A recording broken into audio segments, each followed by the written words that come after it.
you can tell, some of them are a little bit hard to get into. And you can get a shovel or a little flathead screwdriver is what I always use. And you always want to go under the ped. Never want to go through the ped or drill a hole through the ped. Drilling through a ped could very well possibly cause you your job, because that's damaging the insight's property. Going into the ped. Once you're under the ped, and there's marker tags. This here tells you pretty much this drop goes to this address. This tag here is an active tag. You first want to put your tech number on the tag, your address, the date you done the install, and normally down here would be the last three of the old tag. Being this is a new install, there's not another tag. Put that on there, and this here is a gold tag. The gold tag establishes that the customer has internet or phone. Marker tie on there. Cut that little access piece off.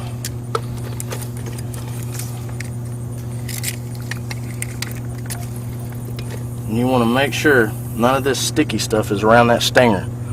That could cause static pictures, pixels, your digital box to pixel up. You want to make sure this stinger's free of all objects and clean.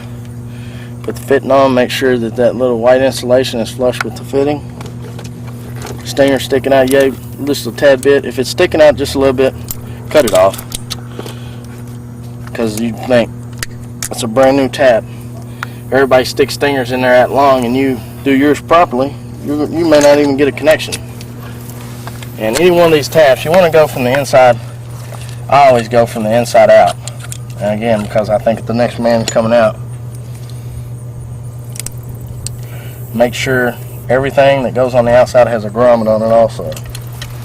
Each port has a grommet, and you also want to make sure all the fittings, once yours is tight, it doesn't take but an extra second to make sure that the other ones are tight. And as you can tell, this one was not tight. And then just take your wrench, hit it once or twice more.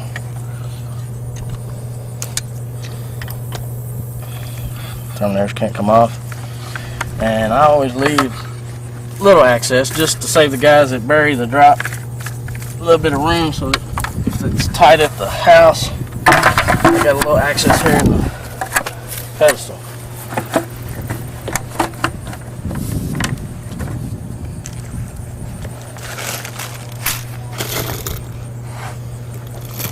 And I'm gonna have to go back to the truck and get a lock.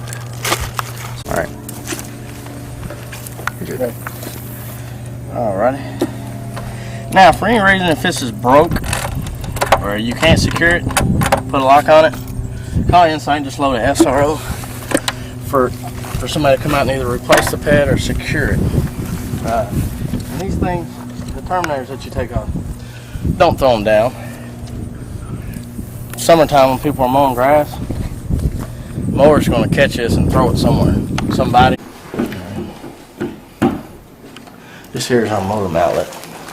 And one thing you want to be careful of being that you've been outside, your knees. Now don't just plant yourself down in some white carpet, because you will be paying a carpet fee. This is the modem outlet the customers chose. Just take these. Normally, a blank faceplate is going to tell you that behind it is a cable wire. Not all the time, but probably 95% of the time.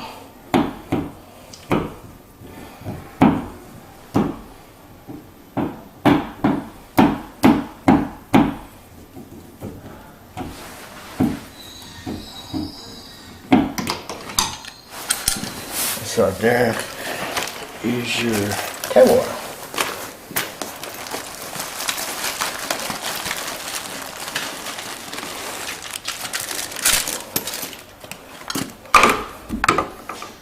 Another thing you want to be careful of, your hands are dirty. Try not to touch the wall. The more you touch that wall, the more dirt's going to come off your hands and be on that wall. So just try to be a little courtesy for the customer.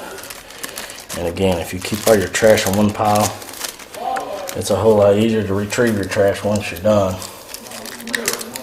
And those screws, yeah, I mean, little thing that I always do, I always use my new screws.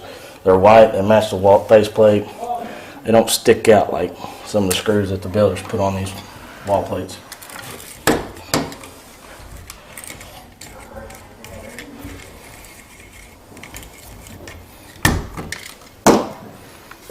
Strip it back. Strip back the braided wires. Make sure nothing's wrapped around that stinger. See that right there? That right there will cause static or your signal not to be that strong on a modem, especially on a modem outlet. What you can do is take your fingernail, see how that peeled off? That's it. That little bit right there could cause signal issues. And again, make sure that it's nice and flush on the inside. Your blue fit grommet there. That's it. Make sure it's hand tight. Nice white screws.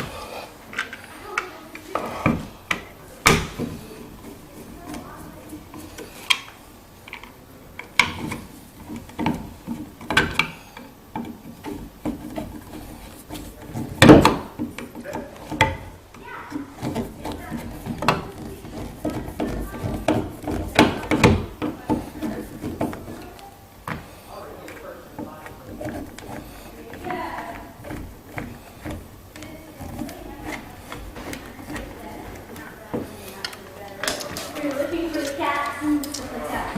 Like it's really pretty clean. Kill it, kill it. Now this is a pocket toner. Pocket toners, cable toners, whatever you want to call it. They come in different shapes, sizes, and models. This is your speaker. This is your base. Right there just determines. I always do that just to, mental note. Let me know that the battery's good, and it will tone. Then what you do once you put it on that outlet, go outside. I collect all this trash whenever we're done. Ready? All right. We're out here on the outside now, and as you're aware that the other end of our toner is in there where the modem is. So this is going to be our modem outlet. And what you do is one by one, and that will never ever happen again. So there's your modem outlet. I just set my toner down there. And this is another thing for some of the guys that are new. You recycle these splitters, and when I say recycle, meaning a job you did yesterday or 2 days ago, you may have added an outlet and kept the splitter. That may be a reason why your faults are as high as they are. Never recycle a splitter. You never know what that splitter has been through, how long that splitter has been on the house. It may look pretty and nice and neat, but looks can always be deceiving. Now, there's our outlet for the modem. Now, back to our drop. What you want to do is go get the other end.